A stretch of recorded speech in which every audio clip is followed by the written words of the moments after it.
कैसे हो मेरे भोजपुरी माटी चाहने वाले मेरी जान ठीक हो नहीं कमेंट से बता दीजिए। आ गए लेके तुम्हारे नया आर्टिस्ट का गाना जो सैड सॉन्ग गाता है, हमने ढूंढ लिया है।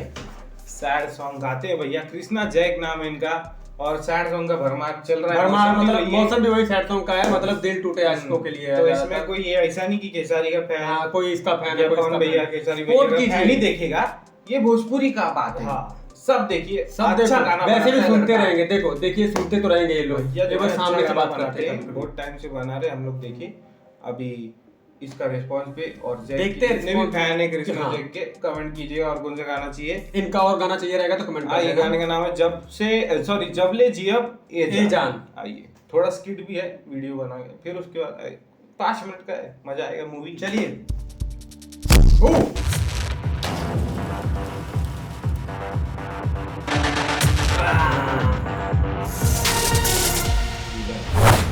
अरे माँ का क्या उठा देगा क्या एक नंबर।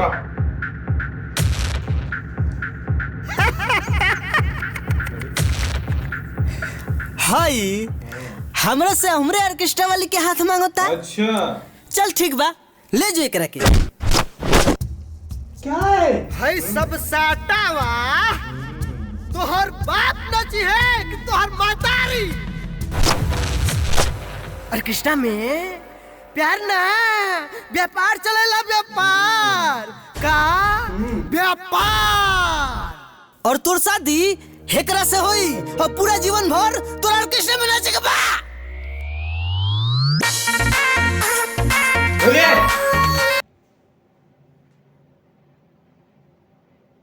उसने जीभ निकाल दिया, उसका जीभ।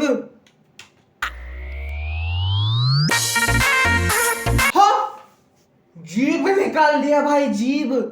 बोलबे ऐसा होला। तोरा ऑर्केस्ट्रा में नाचे के बा।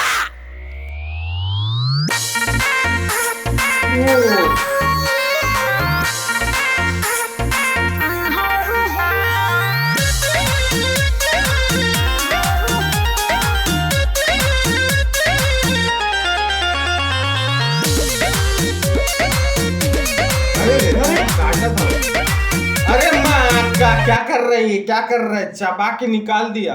ज़ोंबी है क्या भाई? ज़ोंबी है क्या? ए जान के करा फेरा में तू रहेलू हो, दूरी कैसे तू हमरा से सहेलू हो।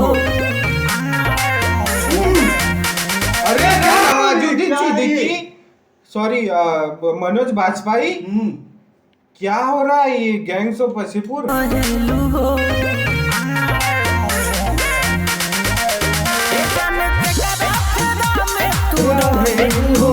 दूरी कैसे तू हमरा से सहेलू। सच बोला तू किरिया हमार बा।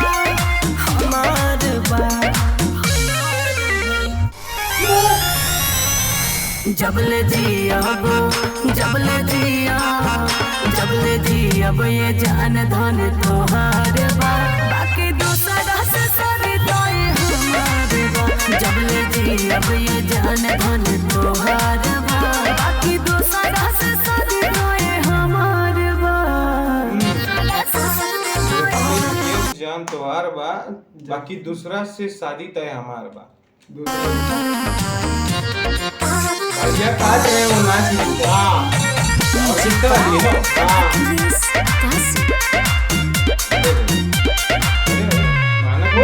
होता थोड़ा थोड़ा हमारा डालू, दिल से जानी करे हतुआ।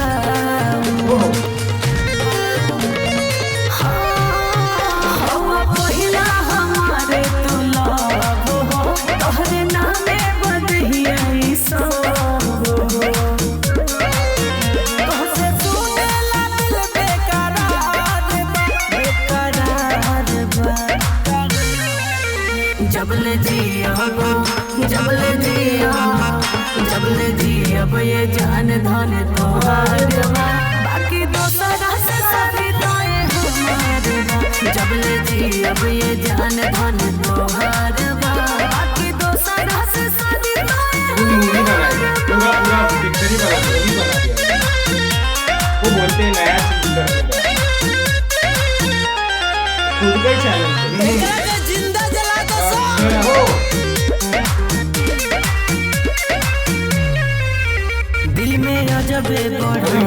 बेचैनी कैसे सहारा बिंदी अब मैं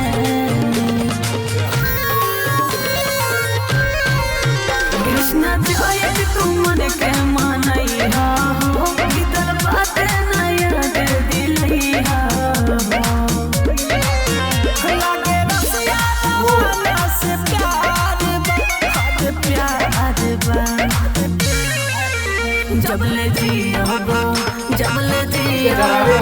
जबले जी अब ये जान धन तोहार बा बाकी दूसरा से शादी तोए हमार बा जबले जी अब ये जान धन तोहार बा बाकी दूसरा से शादी तोए हमार अरे माँ इतना देर कितना टाइम लगा जब था ही तेरे पास तो इतना खा मार खा रहा था, क्यों सब खा रहा ही था? ठोक देता था पर नहीं फिर भी पूरा मूवी कृष्णा जैक बोलते अरे मोहब्बत अरे कहाँ दर्द होला एह जमाना के मारे में तू गो प्रेमी के आसियाना उजारे में बड़ी मुश्किल से मिलेला दूगो दिल केहू न केहू खड़ा हो जाला प्रेम के बगिया उजारे में बारे बाबा दर्द क्या दर्द है तेरी आवाज में नहीं क्या बोलती खतरनाक मतलब कृष्णा जैक अरे यार भाई सैड सॉन्ग ही निकालता है भैया अच्छा है मतलब स्टोरी भी सब कुछ है के साथ वीडियो भी अच्छा और बाकी और देखा मतलब फुल एक्शन पिक्चर में भी नहीं है पिक्चर अभी तक निकाल दिया जीभ निकाल दांत से काट रहे हैं आग जल रहा नाच रही वो एकदम कुछ तो सिनेमा चल रहा है कुछ अलग ही सैयारा फेल है भाई कुछ अरे सैयारा का के है सैयारा जय कृष्णा का अरे कुछ अलग ही है मतलब चेक करना जब से जेल नीचे डिस्क्रिप्शन में लिंक जाके देखो एक नंबर गाना है और भी जय के फैन लोग आए कमेंट करिए गाना चाहिए रहेगा तो कमेंट करिए और सब्सक्राइब करिए शेयर करिए मिल जाइए अगले वीडियो तब तक के लिए हर हर महादेव।